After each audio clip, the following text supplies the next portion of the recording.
Yo les voy a presentar una clase que nos va a aclarar aspectos generales de la investigación.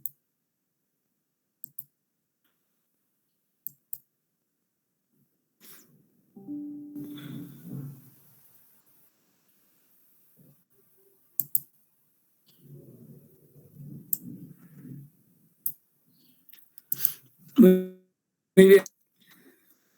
Entonces, ¿ya miran eso? Sí, licenciado. Muy bien. El tema de hoy se llama así, ¿verdad? Las rutas de la investigación científica.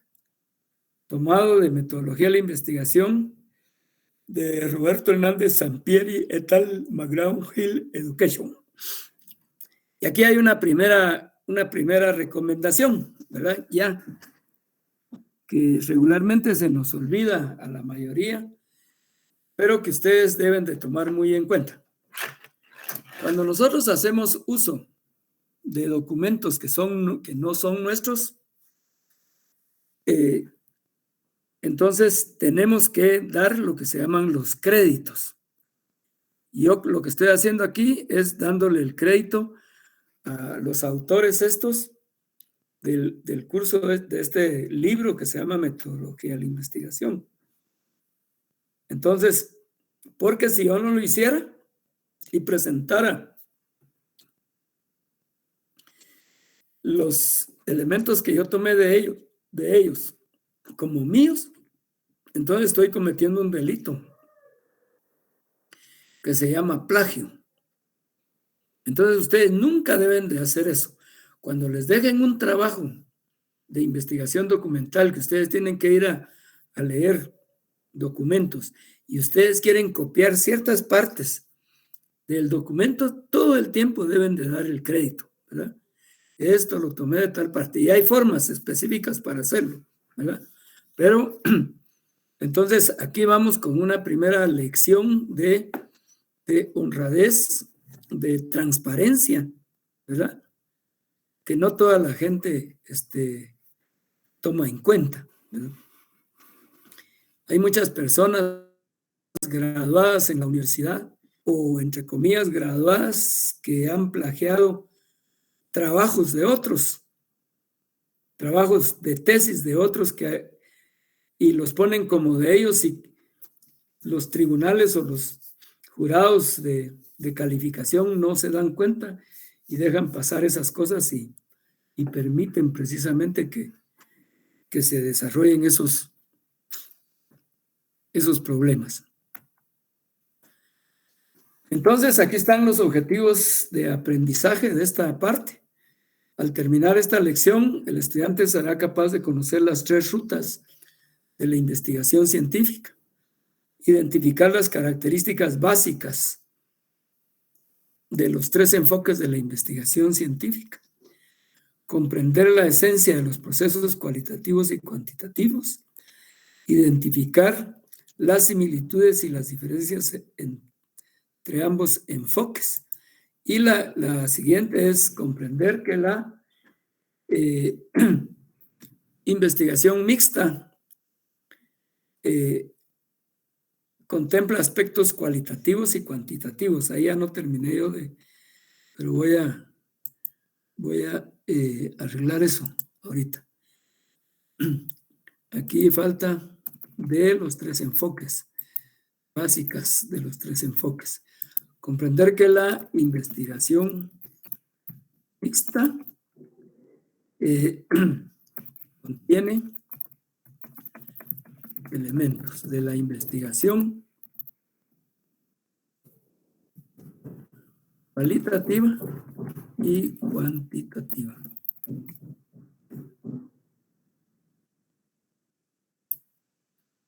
Muy bien, eso era lo que hacía falta ahí.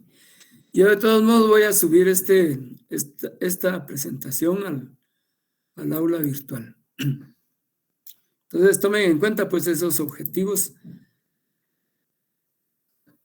Entonces aquí les presento yo una pequeña gráfica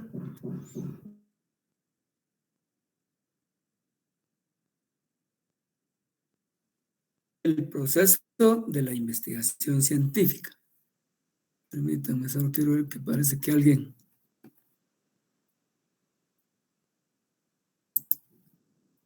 quiere entrar. Solo voy a...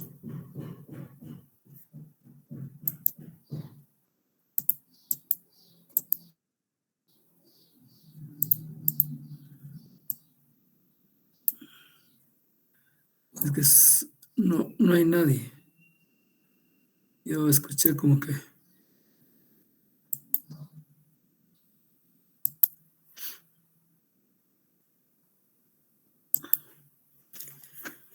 Muy bien, entonces este diagramita nos muestra cuáles son las rutas de la investigación. Para comprender eso tenemos que pensar en que cualquier camino que escojamos nosotros para hacer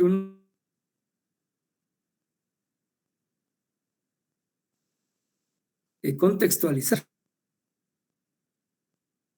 significa ponerla en un espacio y tiempo determinado. Puede ser en el tiempo pasado, puede ser en el tiempo presente. Y también podemos pensar en futuro, ¿verdad? Porque también es válido hacer investigaciones fundamentadas en un contexto futuro, en una proyección, digamos, de lo de hoy hacia el futuro. Entonces, de ese contexto nosotros obtenemos el problema. ¿Cuál es el problema que vamos a investigar? Y esas dos cosas, tanto el contexto como el planteamiento del problema, nos va a permitir a nosotros decir cuál es la ruta de investigación que vamos a seguir. Si es una ruta cuantitativa, si es una ruta mixta o una ruta cualitativa, ¿verdad? Todavía no hemos dicho en qué consiste cada una de esas, pero dependiendo del contexto y dependiendo del tipo de problema que nosotros vamos a plantear, así también vamos a escoger cualquiera de estas rutas, ¿verdad? La cualitativa o la cuantitativa. O la mixta, que es una mezcla, ¿verdad? Como su nombre lo indica, de la investigación cuantitativa y de la investigación cualitativa. Miremos cuáles son los aspectos de la investigación cuantitativa. Sus características es de que hace planteamientos muy específicos, ¿verdad? Orientado en variables medidas, o sea, en variables cuantitativas que se pueden medir. Generalmente hay pruebas de hipótesis y consecuentemente el establecimiento de teorías. Se hace a través de diseños preestablecidos. Ya tenemos diseños específicos para hacer investigación cuantitativa. Se hace a través de instrumentos estándares, ¿verdad? Estandarizados, con datos numéricos y todo un proceso de análisis estadístico, ¿verdad? Sobre una determinada cantidad o conjunto de datos numéricos. El proceso de la investigación cuantitativa es secuencial, es decir, vamos etapa tras etapa, ¿va? Etapa 1, etapa 2, etapa 3, y existe una secuencia ahí ordenada del proceso. Está orientado a la realidad objetiva. En el sentido, ¿qué quiere decir orientado a la realidad objetiva? De cosas que se observan de manera palpable, ya sea a través de nuestros sentidos, ¿verdad? Cualquiera de nuestros sentidos, o directamente a partir del uso de nuestra razón, ¿verdad? Pero que es una realidad objetiva, palpable, que como lo hemos dicho anteriormente, es independiente de la voluntad y de nuestra conciencia. Deductivo. ¿Qué significa que sea deductivo? Significa que vamos a a derivar problemas simples de problemas más complejos, de lo complejo a lo menos complejo, de lo general a lo particular, ¿verdad? Esa es una de las características de la investigación cuantitativa, que siempre partimos de cuestiones generales para hacer análisis de aspectos específicos. Luego el otro aspecto del proceso es que es probatorio, ¿verdad? Se puede probar a través de diferentes métodos que el proceso está adecuadamente realizado. Las fortalezas que tiene este método o esta estrategia cuantitativa es que nos permite, tiene representatividad y nos permite generalizar resultados, ¿verdad? A partir de casos particulares, nosotros podemos generalizar aspectos. Hay control sobre los fenómenos y precisión. Uno de los métodos, por ejemplo, cuantitativos que existen, no es el único, pero uno de los métodos cuantitativos que existe es el método experimental. Entonces, el método experimental tiene la característica de que el investigador controla, no totalmente, pero sí puede controlar parcialmente las variables con las que va a trabajar, ¿verdad? Hay algunas variables que no se pueden controlar, pero que sí se pueden reducir, digamos, sus impactos. Voy a ponerles un ejemplo. Supónganse ustedes que vamos a hacer un experimento para ver, digamos, la variable densidad de siembra en tomate bajo condiciones de invernadero. Entonces, nuestro experimento va a tratar de controlar algunas variables que el hombre no puede controlar de manera total. Entonces, cuando yo ubico, digamos, un invernadero, pongo un invernadero, ya estoy tratando de controlar o de minimizar los efectos que sobre mi experimento va a tener el aire, la lluvia, la temperatura, la humedad, ¿verdad? Y yo voy a tratar de controlar esos aspectos allá dentro del invernadero, ¿verdad? Entonces, por eso dice que la investigación cuantitativa generalmente tiene un control sobre los fenómenos y es precisa. Si tratamos de utilizar instrumentos que nos garanticen una precisión, ¿verdad?, acerca de lo que vamos a hacer. La otra característica es de que se pueden replicar los experimentos. Permítanme un momentito, un segundito.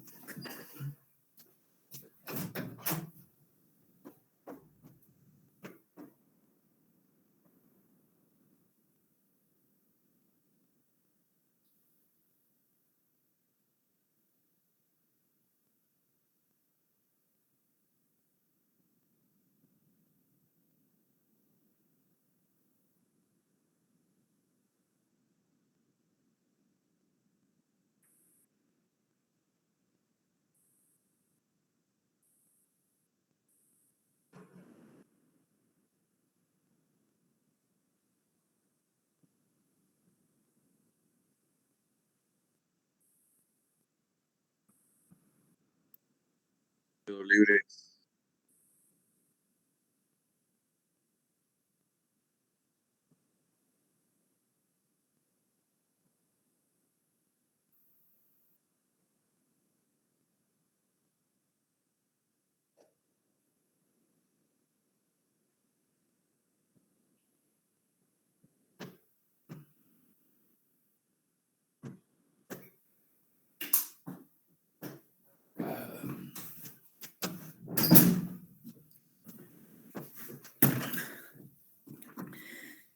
permite la réplica, les decía, ¿verdad? Entonces, ¿qué significa eso? Y esto es muy común, ¿verdad? En los estudiantes, por ejemplo, de este curso que son peritos agrónomos y que vieron un poquito de investigación en sus respectivas escuelas, ahí les han de haber enseñado, ¿verdad?, de que los experimentos se pueden replicar. En el modelo, digamos, de investigación que tiene el ICTA, por ejemplo, el modelo consiste, en primer lugar, de hacer experimentos. Se hacen experimentos en determinadas localidades, ¿verdad?, de determinado tipo de variables sobre determinado tipo de objeto de estudio, ¿verdad? Por ejemplo, el control del nematodo dorado en la papa, en la localidad de Palestina de los Altos, ¿verdad? Entonces vienen los investigadores, van a hacer una investigación allá, utilizan diferentes métodos de control y obtienen X resultados. Y esos resultados son resultados específicos para esa localidad. Pero para que esos resultados se conviertan en una recomendación, ¿verdad?, para los paperos, ¿verdad?, de la región occidental de Guatemala, es necesario que se hagan réplicas. Y esas réplicas se llaman validaciones. Entonces, ¿cómo se valida? Repitiendo el experimento que hicieron los investigadores en Palestina de los Altos, en las parcelas de don Juan Tenorio X, de don Juan X, ¿verdad? Ahí, esos resultados, ese experimento lo replican. Y una vez hecha la réplica y obtenido los resultados, si esos resultados verifican lo que se obtuvo inicialmente, entonces esos resultados ya se pueden recomendar. Entonces ahí aparece lo que denominamos el dominio de recomendación. Y el dominio de recomendación es un espacio geográfico en donde esos resultados fueron adecuados, fueron buenos. Y entonces, supónganse ustedes que en el experimento dijeron que el nematodo dorado se podía controlar con una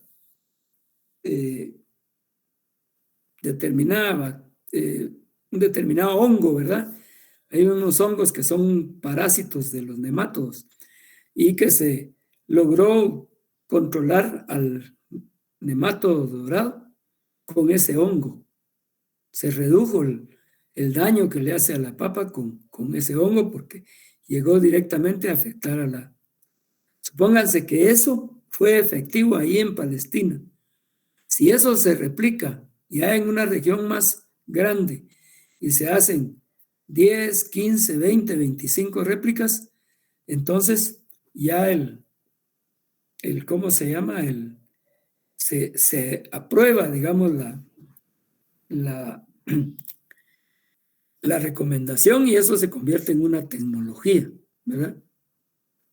Otro ejemplo, ¿qué es lo que está ocurriendo ahorita con el COVID, ¿verdad? Con la pandemia. Y ahí es en donde existen muchas dudas, digamos, de mucha gente. Hay muchas personas, ¿verdad?, en el mundo que son antivacunas y que esa posición puede ser porque consideran que los biológicos esos que están recomendando para vacunarse, AstraZeneca, Sputnik, etcétera, Pfizer y Moderna, no han tenido el suficiente tiempo para hacer las respectivas réplicas y garantizar de que son buenas. Pero lo que está ocurriendo, y eso se puede explicar de esta manera, es de que hoy en día los medios electrónicos, la computadora, permite hacer réplicas ya no directamente en las poblaciones, ¿verdad?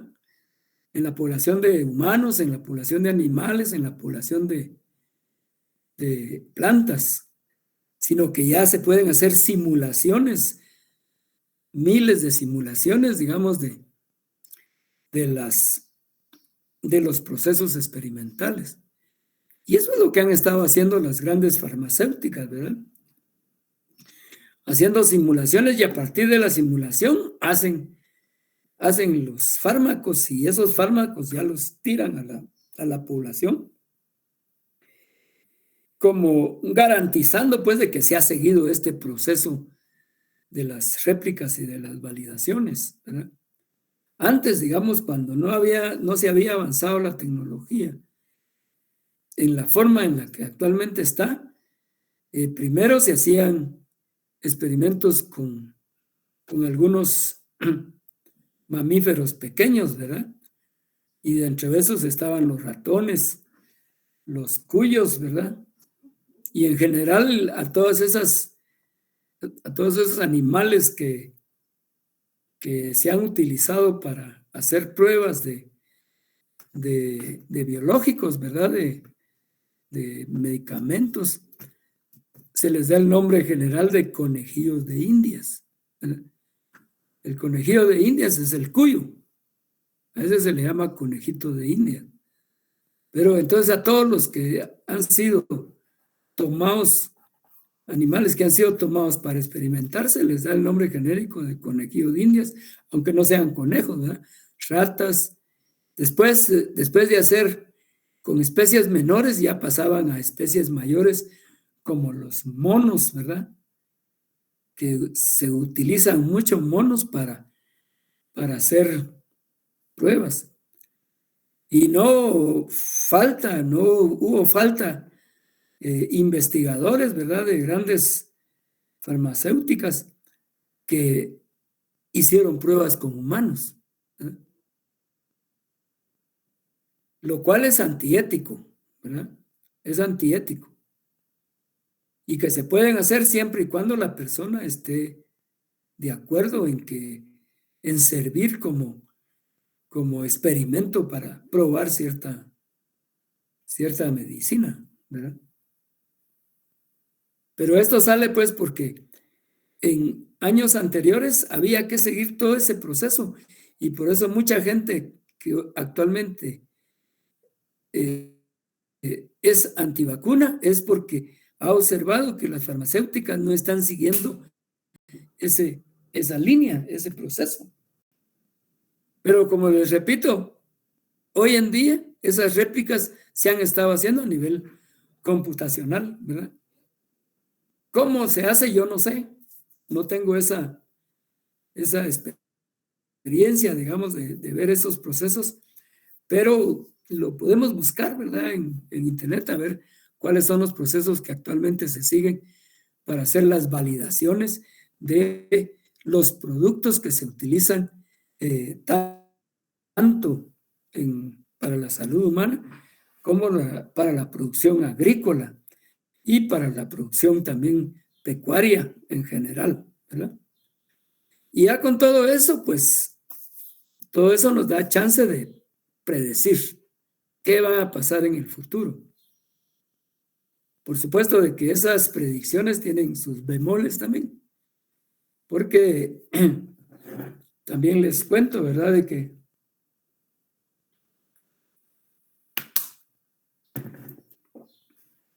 en los años 50 surge la Gran Revolución Verde. La Revolución Verde consistió en la introducción de productos químicos elaborados en laboratorio para la producción agrícola. Y la promesa de la Revolución Verde era de que con eso se iba a incrementar la producción, y que al incrementar la producción de alimentos, el hambre se iba a terminar. año 1950.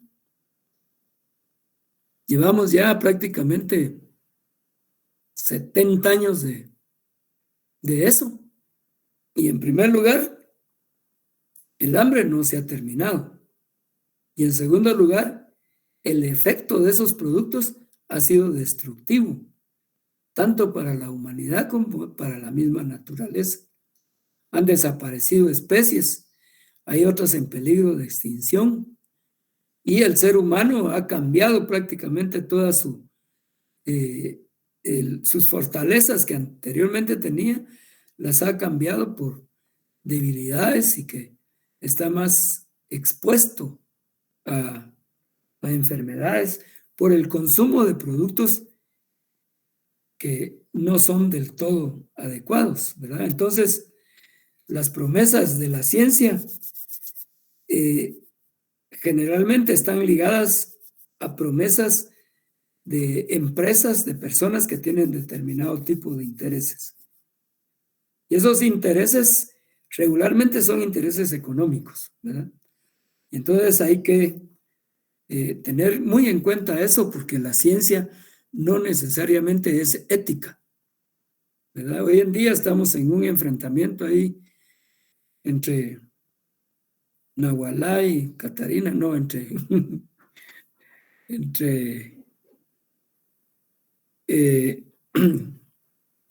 Rusia y el resto del mundo. Pero cuando uno analiza es por intereses económicos, ¿verdad? Y es fácil determinar ahí de cuáles son esos intereses económicos.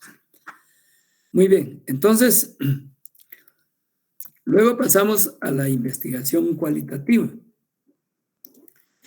Las características de la investigación cualitativa es que los planteamientos son abiertos, empiezan como abiertos y poco a poco se van enfocando hasta llegar a un problema específico.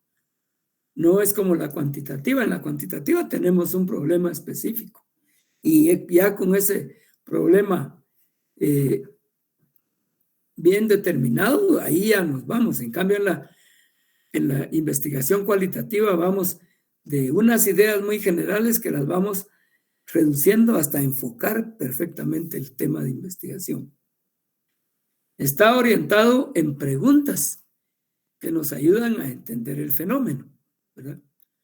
Empezamos haciéndonos preguntas, y cada vez vamos cerrando y tratando de entender el fenómeno que vamos a estudiar. Los diseños de investigación no están preestablecidos. Los podemos ir desarrollando conforme vamos haciendo la investigación. Igualmente, los instrumentos se van afinando paulatinamente. Los instrumentos que usamos para la investigación, ¿verdad? Luego partimos de datos que son narrativos, escritos verbales, visuales, audiovisuales, simbólicos o análisis temáticos o sobre una base de datos, ¿verdad? El proceso no es lineal, ¿verdad? No es como en la investigación cuantitativa que seguimos una línea específica de pasos. Aquí en la cualitativa podemos avanzar, pero podemos volver a retroceder porque algunas cosas se nos quedaron pendientes, ¿verdad? Emergente en el sentido en que van surgiendo conforme vamos avanzando nuevas situaciones de la investigación que nos hacen irnos por otros lados para volver a encauzarnos más adelante. Es recurrente, o sea, que recurrente en el sentido de que pueden ocurrir diferentes situaciones que se van agregando al problema que estamos estudiando. E iterativo, una iteración es una repetición, ¿verdad? Ahí en lugar de iterativo podemos poner y repetitivo, recurrente y repetitivo. está orientado a múltiples realidades subjetivas, ¿verdad? Subjetivas porque estamos, generalmente el método cualitativo opera con personas, ¿verdad? Resuelve problemas de la sociedad. En la anterior, digamos, en la anterior estrategia, que es la estrategia cuantitativa, ese es más aplicable a los problemas de la naturaleza, lo cual no implica que no sean aplicables a la sociedad, ¿verdad? Pero preferentemente el cualitativo es para aspectos sociales. Luego también es inductivo. ¿Qué significa que sea inductivo? Que va de lo particular a lo general. Ahora aquí nosotros centramos nuestra atención en hechos particulares y dependiendo de los resultados podemos posteriormente generalizar esos resultados y decir, si a estos les está pasando, si a este grupo de personas les está pasando esta situación y las características de los demás son muy similares a los de estos, entonces generalizamos, a todos les puede pasar lo que nosotros descubrimos, ¿verdad?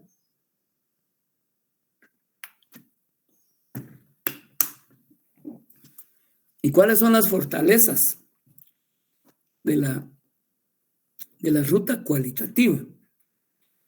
Que los resultados son mucho más amplios y más profundos, ¿verdad? Porque nos pueden dar el chance de tener una visión muy general de los problemas, ¿verdad? Muy, muy, muy general de los problemas. Y eso nos va a permitir prácticamente tener una opinión mucho más amplia, ¿verdad? Que la que podemos tener hoy. De ahí que venga una riqueza interpretativa. Interpretativa, dice ahí, interpretativa, ¿verdad? Una riqueza interpretativa del fenómeno que estudiamos. Las observaciones, hay naturalidad, ¿verdad? En el proceso y mucha flexibilidad. No es tan estricto, digamos, como son los resultados de la investigación cuantitativa. Finalmente tenemos la investigación mixta. La investigación mixta es una recolección y análisis de datos tanto cuantitativos y cualitativos, así como su integración y discusión conjunta, implementados en secuencia, paralelo o mezclados desde el planteamiento. ¿Qué significa eso? De que yo puedo hacer una investigación mixta en donde predomine lo cuantitativo, pero que lo cualitativo sea complemento de lo cuantitativo. Puedo hacer una investigación mixta en donde predomine lo cualitativo, pero acompañado de lo cuantitativo, ¿verdad? O puedo hacer una investigación en donde ambas partes tengan una distribución equitativa, digamos, de los elementos de la investigación, ¿verdad? Y entonces dice aquí, estos métodos pueden ser implementados en secuencia. ¿Qué quiere decir? Primero lo cuantitativo, después lo cualitativo, o primero lo cualitativo y después lo cuantitativo. En paralelo, ambos métodos, ambos enfoques, el cuantitativo y el cualitativo, van avanzando paralelamente, digamos, en el desarrollo de la investigación. O pueden estar mezclados desde su planteamiento, ¿verdad? A eso nos referimos con la investigación mixta. La investigación mixta, obviamente, como ustedes pueden ver, es la más completa de las rutas, ¿verdad? La ruta cuantitativa es eso, cuantitativa. La ruta cualitativa es eso. En cambio, la ruta mixta nos da chance de ver dos aspectos de los problemas que nos va a permitir una mejor comprensión de los resultados. ¿Alguna preguntita hasta aquí, compañeros?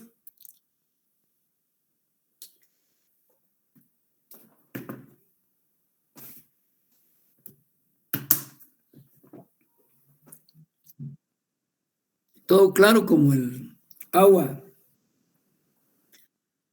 Muy bien. Entonces, como esta parte de la investigación social que nos toca hacer es parte del proceso cualitativo. Entonces, yo les traigo aquí una foto de las diferentes fases que lleva un proceso de investigación cualitativa. Entonces, al principio tenemos una idea acerca de un problema, ¿verdad? Tenemos una idea general. Pero esa idea esa es la fase 1. Tenemos una idea global, ¿verdad? De un problema X. Pero en la fase 2 nosotros ya tenemos que hacer el planteamiento del problema. ¿Y qué debemos de hacer para hacer el planteamiento de un problema? Bueno, lo primero que tenemos que hacer, y esto yo diría que es desde el principio también, desde que tenemos la idea, es, como ustedes pueden ver aquí, voy a ver si logro mi puntero, opciones de puntero con puntero láser. Ahí está. Como ustedes pueden ver aquí, si miran ese puntero láser, ¿verdad? ¿Lo miran? Sí. Fíjense que lo primerito que tenemos que hacer es leer acerca del problema, ¿verdad? Y esa lectura que nosotros hacemos, le podemos dar el nombre de marco de referencia, ¿verdad? Ese marco de referencia. ¿Qué significa? Buscar en la literatura. Hoy es muy fácil, ¿verdad? Porque nos metemos a internet, a los buscadores académicos y buscamos investigaciones que se hayan hecho relacionadas con el problema que yo estoy pensando, ¿verdad? Esa es la primera cuestión, leer acerca del tema. Porque esa lectura me va a permitir a mí ir enfocando qué es lo que yo quiero hacer, ¿verdad? Entonces ahí ya tengo el planteamiento del problema. Una vez que yo he planteado el problema, hacemos una primera inmersión en el campo. ¿En dónde es en donde se está desarrollando ese problema? ¿Es en un pueblo? ¿Es en un municipio? ¿Es en una escuela? ¿Es en la cárcel? ¿En dónde? ¿Verdad? Entonces vamos al campo y tratamos de identificar ahí el problema, ver cuáles son las características específicas que ese problema tiene, ¿verdad? Esa es la fase 3A. Luego, la fase 3B es una inmersión en el campo, pero ya mucho más profunda. Aquí podríamos decir que esta es la parte en donde nosotros ya nos metemos a la localidad en donde vamos a trabajar, a platicar con la gente y hacer lo posible porque la gente sepa qué es lo que yo estoy haciendo ahí, si soy una persona ajena a la comunidad, ¿verdad? Porque una de las partes más difíciles que hay en la investigación social es el que uno tenga una aceptación del grupo, si saben qué es lo que uno va a ir a hacer, ¿verdad? Entonces uno tiene que ser claro ahí en esta inmersión en el campo de cuáles son los objetivos que lo han inducido, que han inducido al investigador a ir a conocer qué es lo que está pasando, ¿verdad? Ya se imaginan ustedes un investigador ahorita ahí un antropólogo, ¿verdad?, que quiera ir a investigar a Nahualá y a Catarina qué es lo que está pasando, ahí lo sacan a leñazos antes de decirle qué pasa, ¿verdad? Porque muchas veces la gente actúa de manera violenta cuando no sabe qué es lo que los demás quieren, ¿verdad? Y asumen de que toda persona ajena que llega a ese lugar, que es un lugar de conflicto, llega con malas intenciones o con intenciones del contrario, ¿verdad? Lo mismo sucede hoy en Ucrania, ¿verdad? Y ahí en Rusia, que llegue un investigador independiente que no tenga nada que ver ni con los gringos ni con los rusos y que quiera ir a saber qué es lo que está pasando, y llega a Ucrania, a usted viene de parte de los rusos, ¿va? Llega a Rusia, a usted viene de parte de los gringos, ¿va? Entonces, es difícil esto, esta parte es difícil, es la parte más complicada, podría decir yo, de la investigación cualitativa, la inmersión en el campo. Luego nos vamos a la fase 4, que es en donde ya empezamos a conceptuar nosotros nuestro diseño de la investigación. Ya hemos definido medianamente el problema que queremos investigar, ¿verdad?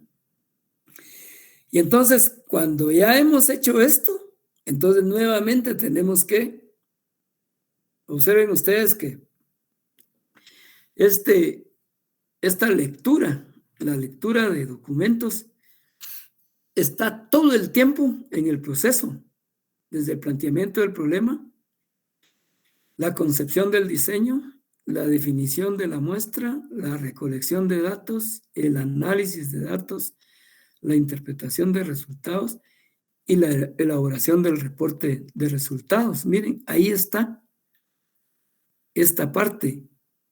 Entonces, una de las cosas que deben de tener ustedes como característica y como cualidad es leer. Obviamente, en este caso es leer documentos, obras, libros, tesis, etcétera, que estén relacionados con lo que ustedes están haciendo. Si ustedes van a hacer una investigación como la vamos a hacer ahora, ustedes deben de ubicar perfectamente eso y leer mucho. Leer todo lo que esté a su alcance, por supuesto con ojo crítico, con un razonamiento crítico que les permita a ustedes ver qué lecturas han sido beneficiosas para ustedes y cuáles no, ¿verdad? Pero el papel más importante aquí lo juega el papel de la lectura permanente, ¿verdad? La lectura constante. Entonces, una vez que nosotros hemos ya más o menos identificado cuál es nuestro problema principal, nos vamos a definir si vamos a hacer una muestra o vamos a hacer un censo, ¿verdad? Definición, dice, de la muestra inicial del estudio y acceso a esto. Esta decisión es una decisión complicada porque va a depender mucho de la cantidad de personas, de grupos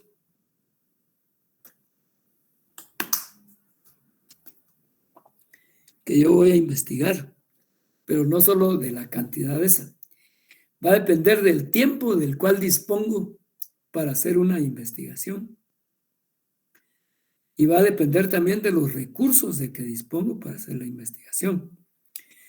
En general, fíjense que todas las investigaciones que se hacen, todas, tienen una cantidad de tiempo limitada para hacerse. Yo no puedo decir, mire, voy a empezar la investigación hoy y saber cuándo la voy a terminar. No, uno debe de presupuestar el tiempo. Y cuando ustedes vean allá más adelante, vamos a ver de que en realidad el tiempo es definido, pues se debe de definir aquí en el proceso. Y ese tiempo también me va a decir a mí si es una muestra o es un censo. ¿De qué depende esa decisión? Depende de varios factores también. Por ejemplo, yo voy a hacer una muestra cuando mi tiempo y mis recursos no son suficientes como para hacer una recolección de información de toda la población, pero siempre y cuando esa población sea homogénea, ¿verdad?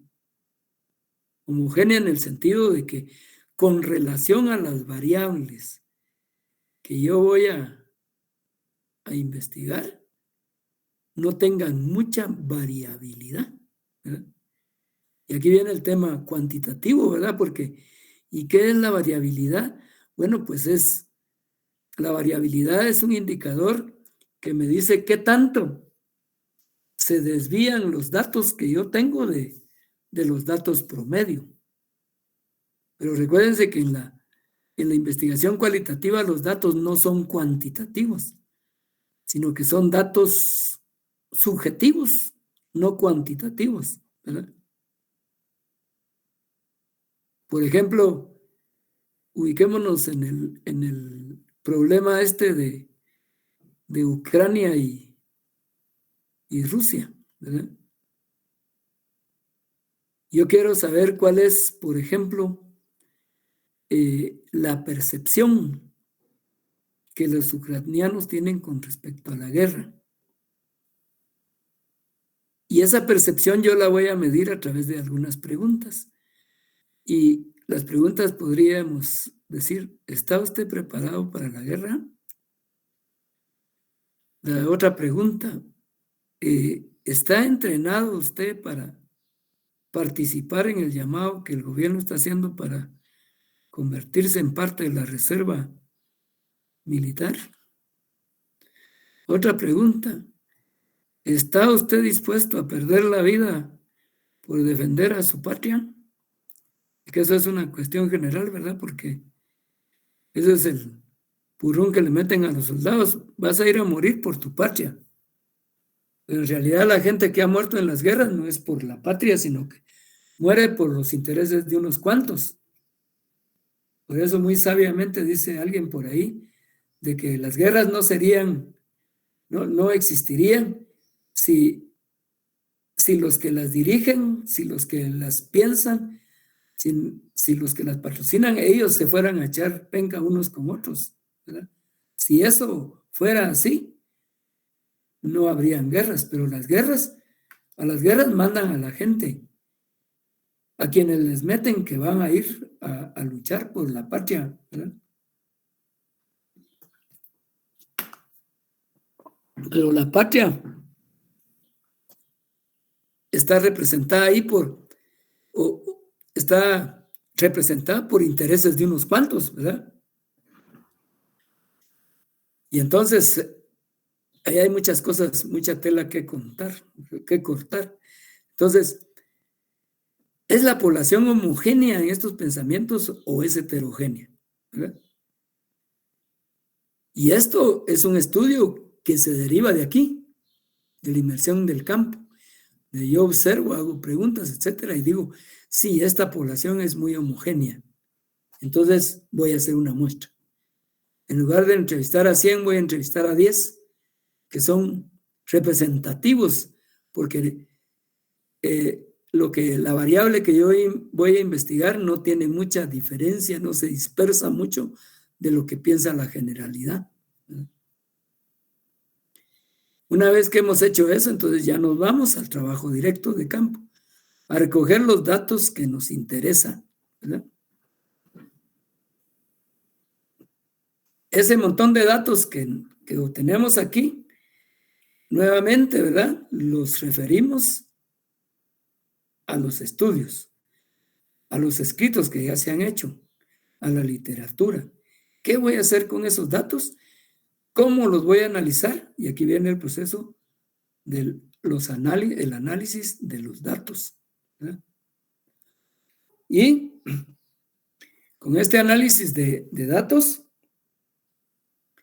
yo paso a la siguiente etapa, que es la interpretación de los resultados. Los datos por sí solos no me dicen nada. ¿Cómo los interpreto yo?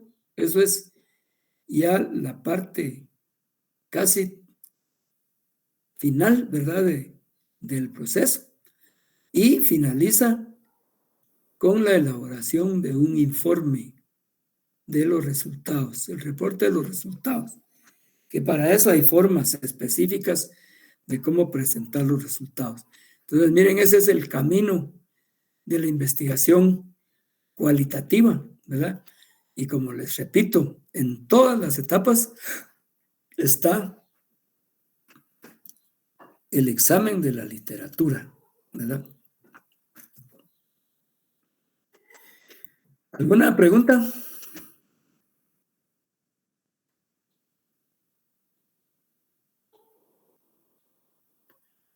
¿Hay preguntitas, compañeros?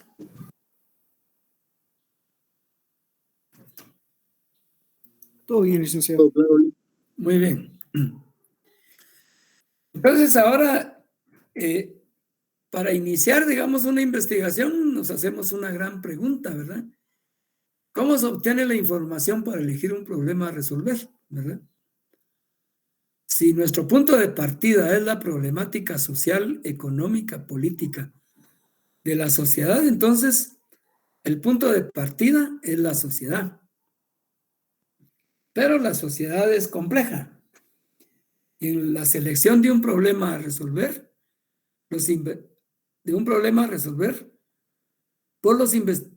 vamos a ver, pero la sociedad es compleja y en la selección de un problema a resolver por los investigadores. Aquí está mal esto.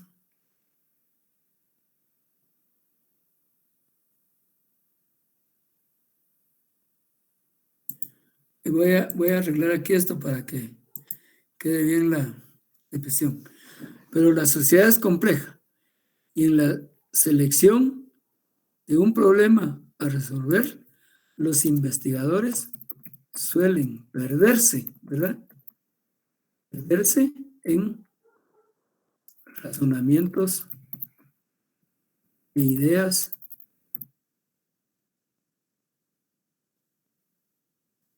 que no les permiten enfocar el problema. Eso era lo que debería decir ahí. ¿Verdad? Un investigador, como es tan compleja, bueno, yo quiero estudiar de qué manera el COVID, por ejemplo, nos está afectando. Pero nos está afectando ¿a quién? Bueno, al pueblo de Guatemala, ¿va? Pero el pueblo de Guatemala es una inmensidad. Mejor enfoquémonos por otro lado. ¿Cuál pueblo, verdad? ¿Y quién? Y entonces esos pensamientos nos pueden perder. Y ya no digamos a los estudiantes, ¿verdad? Que se inician en su formación como tales investigadores. Y aquí estaba la idea. Entonces suelen perderse, ¿verdad? En divagaciones que no los conducen a definir con claridad las ideas sobre el problema. Entonces eso le pasa a cualquiera, ¿verdad? Es decir, nosotros que tenemos ya cierta experiencia en investigación, cuando empezamos tenemos que pasar días, ¿verdad? Discutiendo al fin cómo vamos a centrar nuestro problema. No es una tarea fácil. Por eso es de que es necesario apoyarse en las lecturas, en otras investigaciones que se han hecho relacionadas con el tema. Y como eso es así, en nuestra universidad o en Guatemala, podríamos decir nosotros, hay un apoyo institucional que permite que docentes, investigadores y estudiantes tengan referentes claros para el efecto. El siguiente diagrama nos aclara estas afirmaciones. Entonces, en primer lugar, fíjense, los referentes que tenemos son, en primer lugar, la Constitución Política de la República de Guatemala.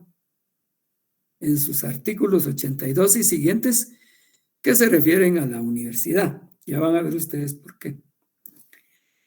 Luego tenemos otro referente, que son las áreas y líneas de investigación aprobadas por el Consejo Coordinador de la Investigación de la Universidad de San Carlos, más conocida como el CONCIUSAC.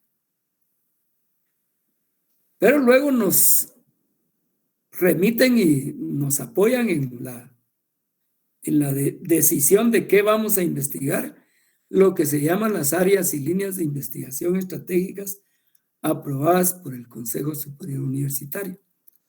Esas líneas que el Consejo aprueba y que son las que recomendó el CONCIUSAC, son las que el Consejo Superior va a identificar y las va a poner como referentes.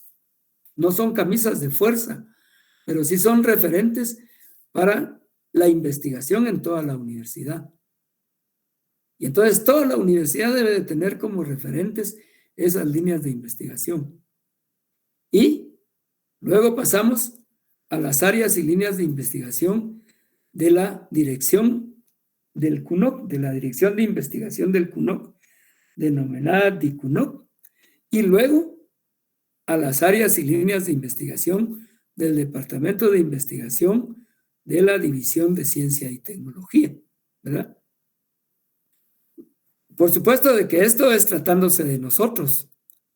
Si vamos con los de derecho tienen áreas y líneas de investigación de la coordinación del Instituto de Investigaciones de Ciencias Jurídicas, así se llama.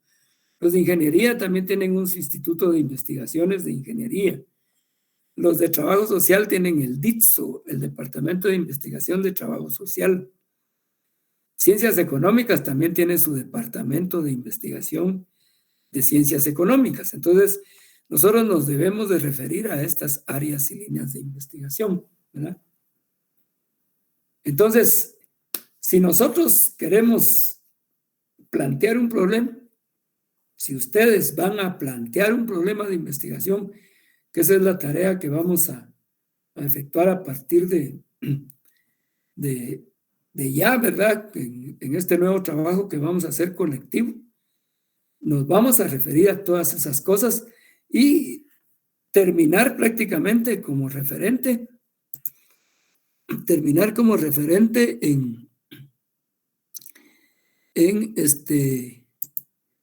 en nuestras áreas y líneas de investigación del Departamento de Investigaciones, ¿verdad? Como lo vamos a ver. Entonces, empecemos con la Constitución Política. En el artículo 82, la Constitución Política dice lo siguiente. Artículo 82, autonomía de la Universidad de San Carlos de Guatemala. La Universidad de San Carlos de Guatemala es una institución autónoma con personalidad jurídica. En su carácter de única universidad estatal, le corresponde con exclusividad dirigir, organizar y desarrollar la educación superior del Estado y la educación profesional universitaria estatal, así como la difusión de la cultura en todas sus manifestaciones. Promoverá por todos los medios a su alcance la investigación en todas las esferas del saber humano y cooperará al estudio y solución de los problemas nacionales. Este es un mandato, ¿verdad? Y una cuestión importante que hay aquí en este artículo es de que este fue modificado, ¿verdad? En la Constitución de 1945 decía que la Universidad de San Carlos era la única universidad en Guatemala, ¿verdad? Que no debía de haber otra. Pero ya aquí se dice que a la USAC le corresponde dirigir, organizar y desarrollar la educación superior del Estado. Ya en otros artículos anteriores se definía de que la educación superior podía ser dada también por universidades privadas, ¿verdad? Y por eso aquí a la USAC la reducen a que dirija la investigación de la USAC nada más, ¿verdad? Porque ¿cuál es la educación superior del Estado? Es la que se imparte en la Universidad de San Carlos.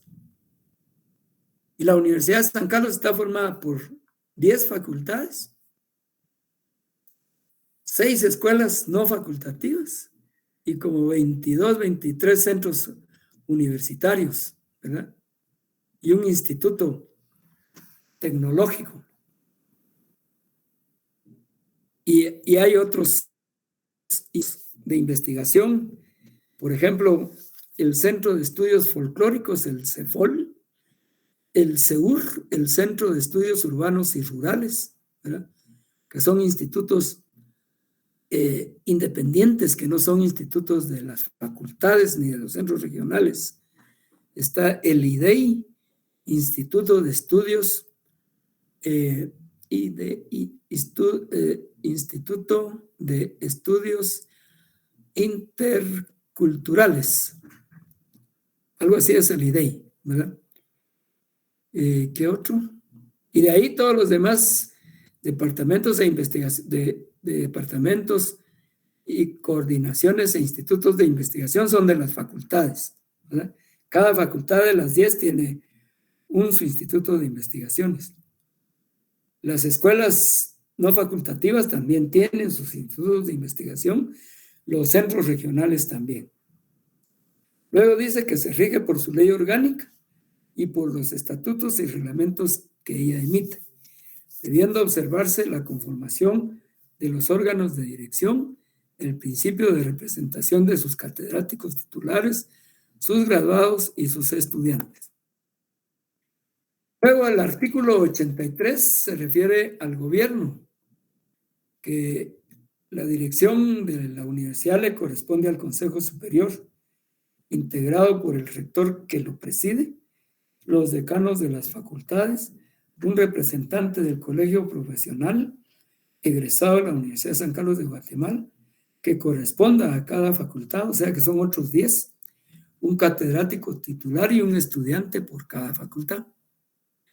Aquí hay alguna cuestión que se salió, ¿verdad?, de la Constitución, sin embargo, ha sido tolerado en la universidad.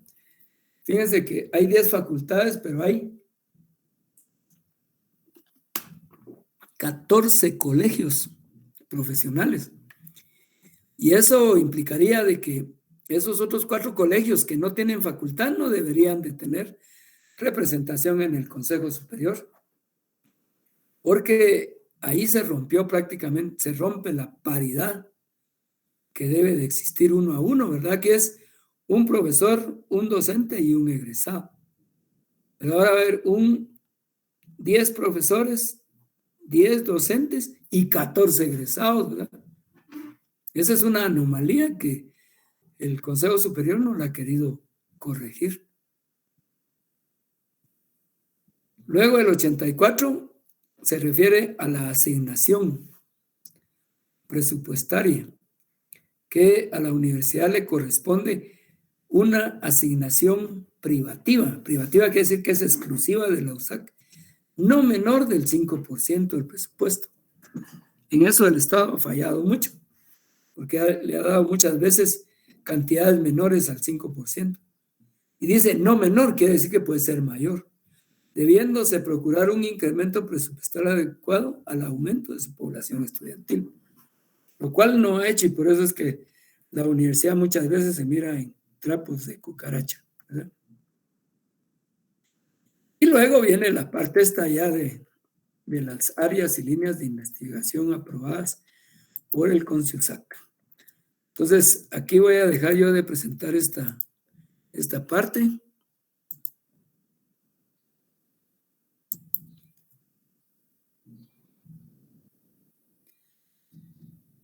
Y les pregunto si tienen alguna preguntita ahí que hacer.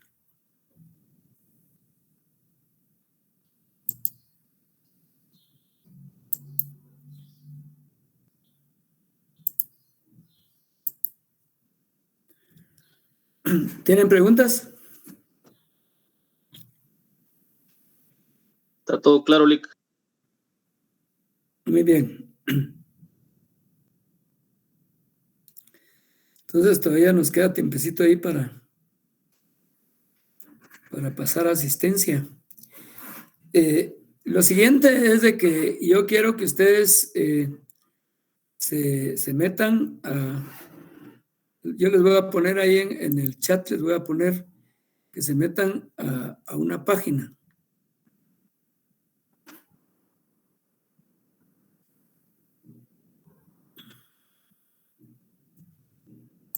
No sé, mi internet no está muy buena.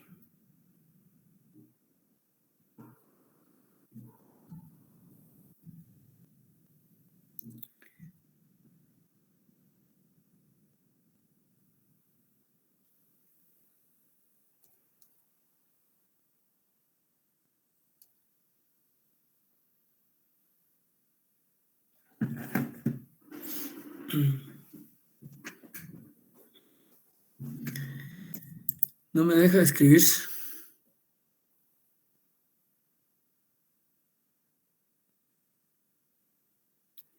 Entonces ya sé qué va a hacer, se las voy a escribir en la presentación.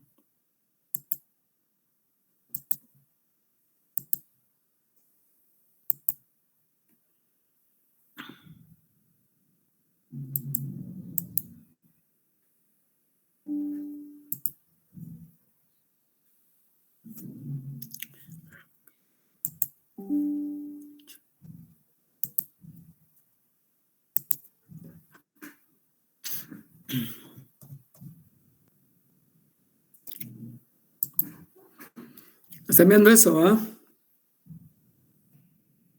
Sí, licenciado. Sí, Lic. Sí.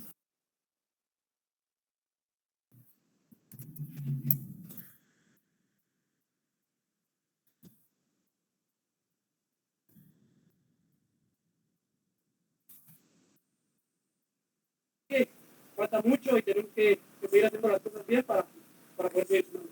Vale, muchas gracias. Las palabras de ministro Aldana, pero con usted mientras traemos más reacciones de nuestros analistas. Es momento de hablar de calidad. Con Calcaza, la lámina más... Bien, consciente, me parece bastante aterrizado. Pues no hemos ganado nada, todavía queda un largo trecho, 12 partidos por jugar. Si habrá que celebrar, pues sí, hay que celebrar cada instante, hay que celebrar lo que se consigue, era lo más importante en este momento, ganar, lo consiguieron, pero seguramente mañana en el terreno ya va a pensar en el siguiente rival. Prepara tus recetas favoritas con el mejor ingrediente, la Quimel, en tus presentaciones, pollo.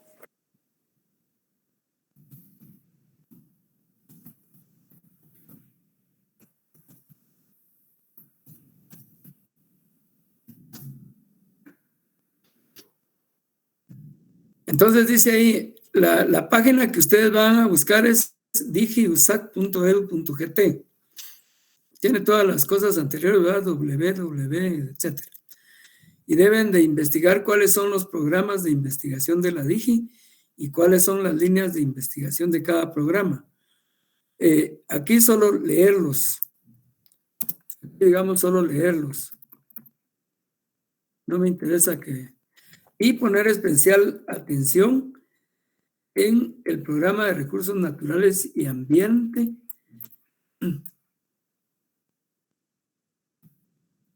Y copiar las áreas y líneas de investigación de la Digi, ¿verdad? Y mi tarea va a ser, yo no sé si ya lo hizo el Consejo Superior Universitario, pero me imagino que sí, es la definición, cuáles son las líneas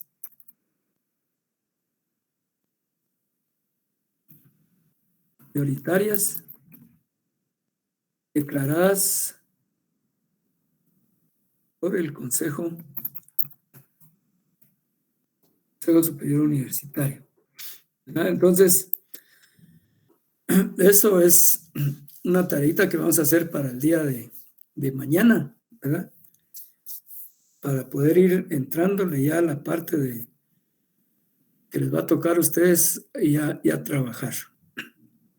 Entonces, esta paginita es muy importante. Esto de cuáles son las líneas prioritarias declaradas por el Consejo Superior, eso lo voy a hacer yo. Ustedes hacen esto. ¿Cuáles son los programas que tiene la DIGI? Y le ponen atención al programa de recursos naturales. Ese se identifica así, el PUIRNA, Programa Universitario de Investigación de Recursos Naturales y Ambiente. Así se llama ese programa. Muy bien, entonces voy a pasarles asistencia, compañeritos.